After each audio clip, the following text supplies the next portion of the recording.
vai conversar agora aqui na Band News FM com o professor Gunter Hudzit, professor de Relações Internacionais da ESPM e coordenador do Núcleo de Estudos e Negócios em Oriente Médio da mesma instituição. Professor, muito obrigado por conversar com os ouvintes da Band News FM.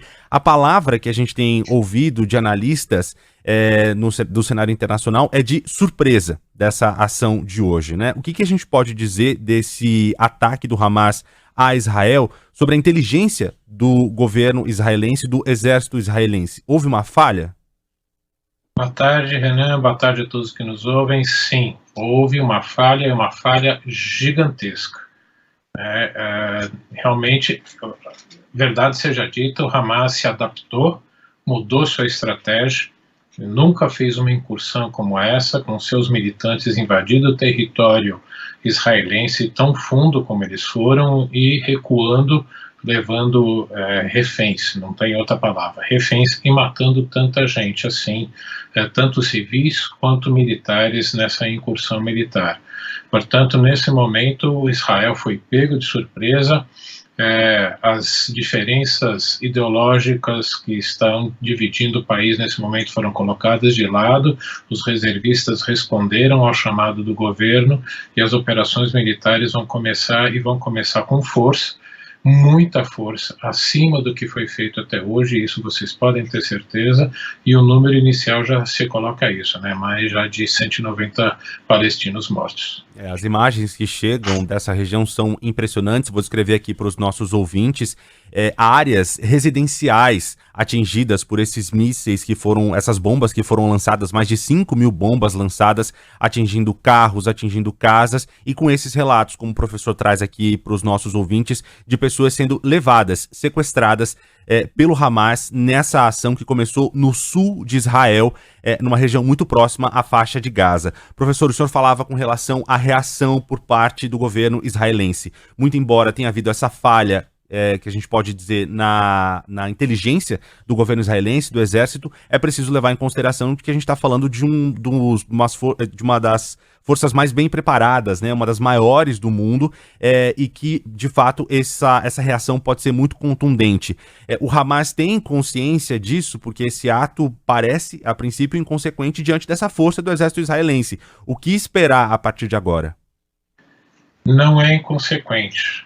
Para mim, essa ação foi feita justamente para essa resposta israelense, para haver um número muito grande de mortos entre os civis palestinos, para atrapalhar a negociação que está ocorrendo entre o governo israelense e o governo da Arábia Saudita, intermediado pelos Estados Unidos. Ou seja, com essa resposta que Israel deve dar, o número de civis tão grandes levaria uma pressão muito grande para o governo saudita não conseguir ter esse apoio, mesmo que interno, mesmo que seja uma ditadura, por mais que não se diga isso aqui no Ocidente, mas é uma ditadura, é um país que não tem nem uma constituição, a monarquia absolutista, mas é fundamental para os interesses ocidentais, e, portanto, não se critica tanto a Arábia Saudita por isso. Então, apesar dessa ditadura que é a Arábia Saudita, sempre há uma pressão da população quando você tem o tema de Israel envolvido.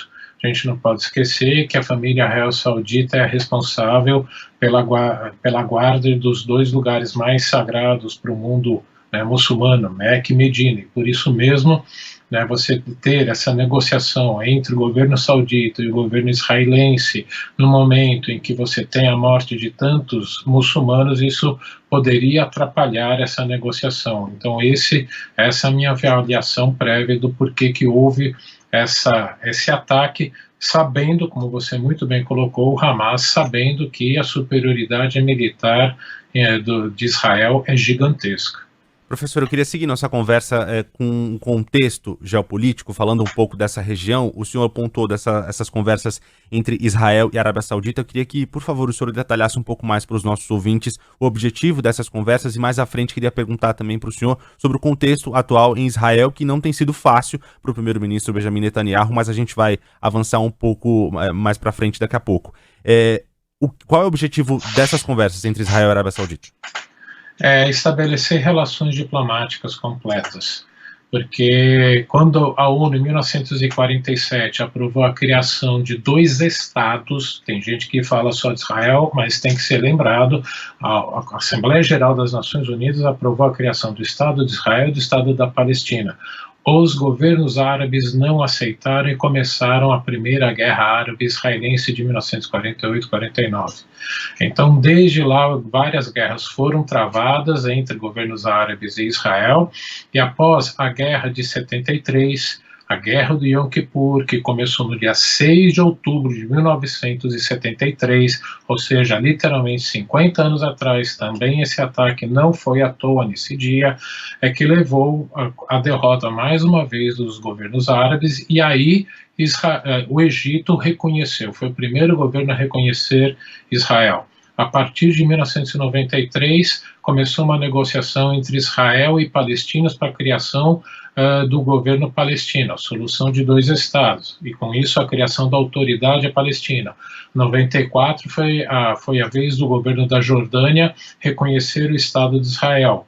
Em 2017, Bahrein e Emirados Árabes Unidos, patrocinado pelos Estados Unidos no Acordo de Abraão, reconheceram Israel existir. E agora essa negociação que está em andamento entre a Arábia Saudita e Israel. Por quê? Porque hoje, para a Arábia Saudita e as monarquias do Golfo, o Irã é o maior inimigo deles. E assim como o Irã é o maior inimigo de Israel. Então, aquele ditado popular serve para essa situação: inimigo do meu inimigo é meu amigo. Por isso que Israel vem se aproximando desses países, em especial da Arábia Saudita, porque ambos têm o Irã como inimigo em comum hoje. E por isso mesmo, essa ação, no meu entender, do Hamas, que é aliado do Irã, para tentar atrapalhar essas negociações.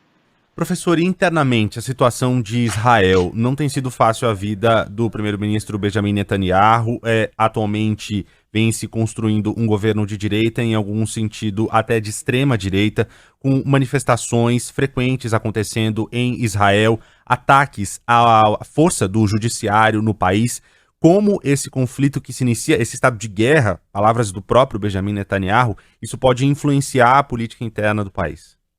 Primeiro, eu acho que também influenciou na decisão do Hamas, nesse momento muito dividido. O que você colocou tem toda a razão, e eu ainda acrescento. Israel vive uma situação de divisão interna, de polarização política, como nunca existiu nos seus 75 anos de história.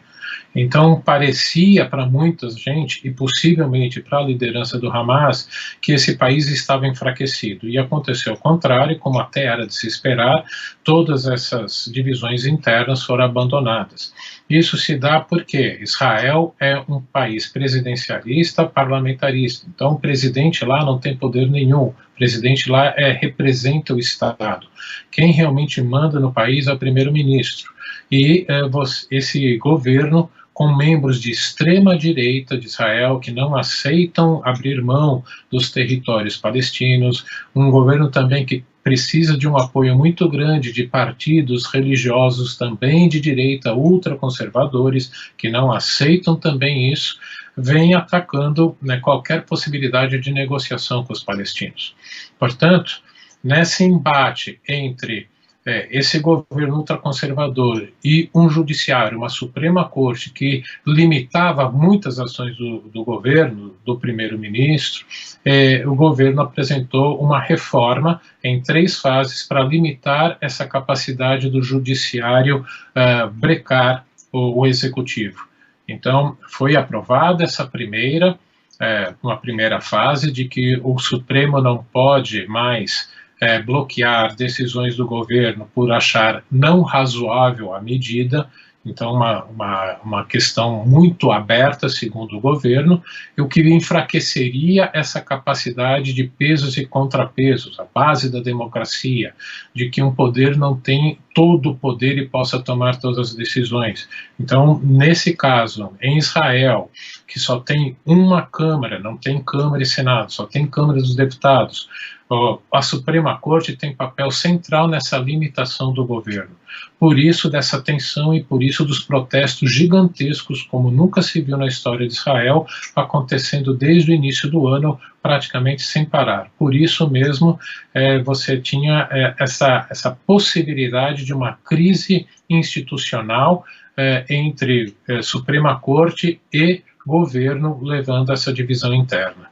Nós estamos conversando aqui na Band News FM com o professor de Relações Internacionais na SPM, coordenador do Núcleo de Estudos e Negócios em Oriente Médio, Gunter Hudzit. Muito obrigado pelos esclarecimentos. Professor, eu queria perguntar sobre o papel do Brasil nessa guerra. O governo brasileiro vem se colocando, tentando se colocar como mediador em outro conflito que tem acontecido agora, entre Rússia e Ucrânia, e nesse momento o Brasil preside o Conselho de Segurança da ONU, inclusive já se posicionou, convocando uma reunião. O que a gente pode esperar do nosso país? Que peso tem o Brasil nessa discussão? Nada mais do que isso. Condenar esse uso da força, chamar essa reunião de emergência como qualquer outro país que presidisse o Conselho de Segurança nesse momento faria, porque realmente é uma crise internacional gigantesca, mas o peso do Brasil na região é praticamente nulo. Então, o Brasil não pode fazer mais do que fez até agora. Professor Gunter, muito obrigado pelos esclarecimentos. É sempre muito bom conversar com o senhor aqui na Band News FM, ainda que seja de um assunto tão duro, tão difícil, mas o senhor ajuda os nossos ouvintes a entender um pouco mais desse conflito na região. Até uma próxima. Bom sábado. Eu que agradeço o convite e espero sempre poder esclarecer. Acho que é fundamental os brasileiros entenderem. Nós fazemos parte desse mundo. Boa tarde.